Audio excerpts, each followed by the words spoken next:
حضرت حذیفہ یمانی، حذیفہ یمانی یہ جو اہل بیت کے قریبی ہیں، حضرت ذو الشہادتین خزیمہ ذو الشہادتین ہیں نا یہ لوگ ذہن میں، بچوں کے شاید ذہن میں نہیں ہے، وہ کہہ رہے ہیں کہ نہیں ہے ذہن میں، بتا دیں تو اب حضرت خزیمہ رضی اللہ عنہ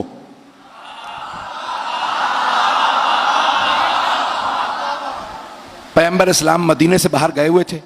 ایک یہودی نے رسول اسلام سے کہا میں یہ خچر یا گدھا بیچ رہا ہوں، خریدیں گے؟ پیغمبر نے کہا کتنے میں ہے؟ کہا اتنے میں. آپ نے پیسے دیے، کہا مدینے پہنچ کے دے دوں گا.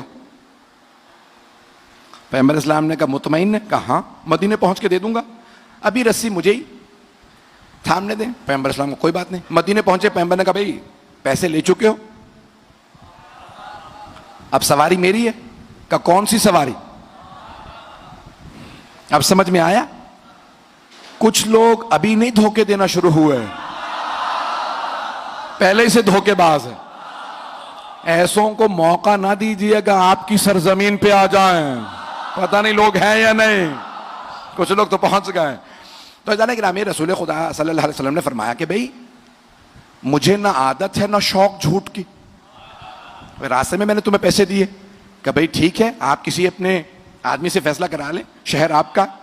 سامنے سے ایک صحابی آ رہے تھے کہ رسول خدا نے نام سے بلایا کہ بھئی یہ یہودی کہتا ہے کہ یہ گدھا اس کا، میں کہتا ہوں میرا. اچھا اب اس نے رسی تھام رکھی ہے جس کے قبضے میں ہو. کہا یا رسول اللہ آپ کے پاس کوئی گواہ ہے؟ رسول خدا نے کہا نہیں گواہ تو نہیں ہے. تو کہا پھر یا رسول خدا آپ ہار گئے، یہودی صحیح ہے. دوسرے صاحب آ گئے، دوسرے صاحب ایک صحابی آئے.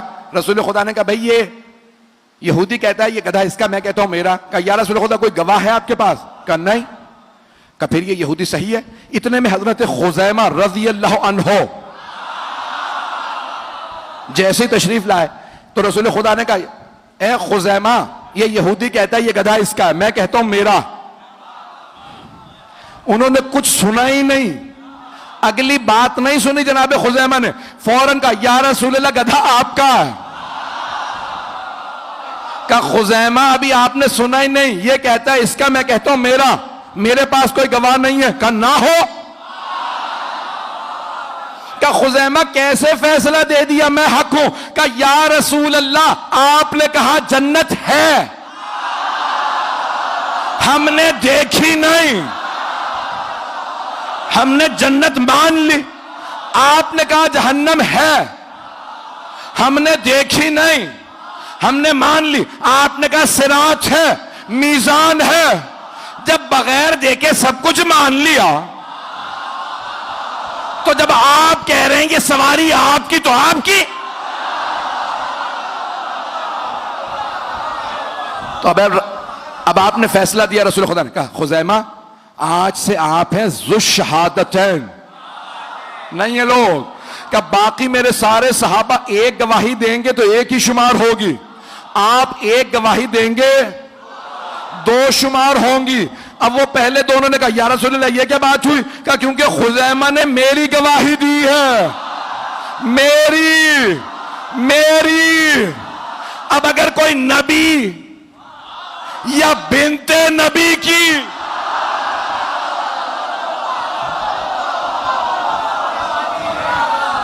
گواہی دے، یہ بڑے بڑے جلیل القدر اصحاب رسول ہیں. حضرت حذیفہ یمانی کہ جن کو امام حسن مجتبی نے یاد کیا ہے. کہاں آج کہاں ہے وہ حذیفہ یمانی؟ آج کہاں ہے وہ خزیمہ ذو الشہادتین رضی اللہ عنہما؟ تو حضرت حذیفہ یمانی عراق آ گئے تھے، وہاں ان کا انتقال. میں آخری روایت پیش کر رہا ہوں، سنیں گے؟ وقت ہے نا؟ آخری روایت. تب یہ عزیزان گرامی دعاؤں میں آل محمد کے علاوہ ایسوں کا بھی واسطہ دیں تو دعا قبول ہو جاتی ہے.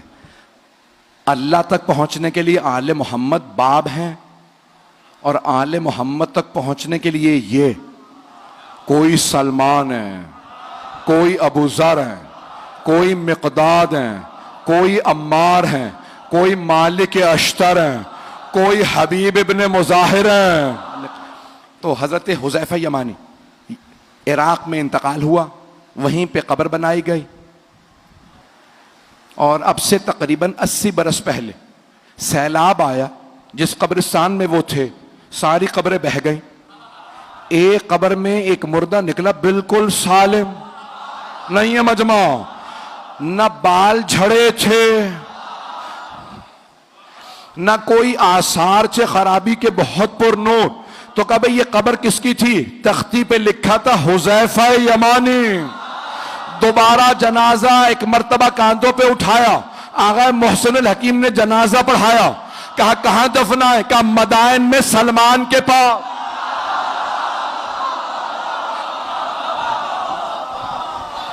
عزیزان گرامی، آل محمد کے ماننے والے مر بھی جائیں تو زندہ رہتے ہیں، بڑے بڑے جلیل القدر ہیں، ان کے ماننے والے ایسے ہیں، ان کے ماننے والے ایسے ہیں.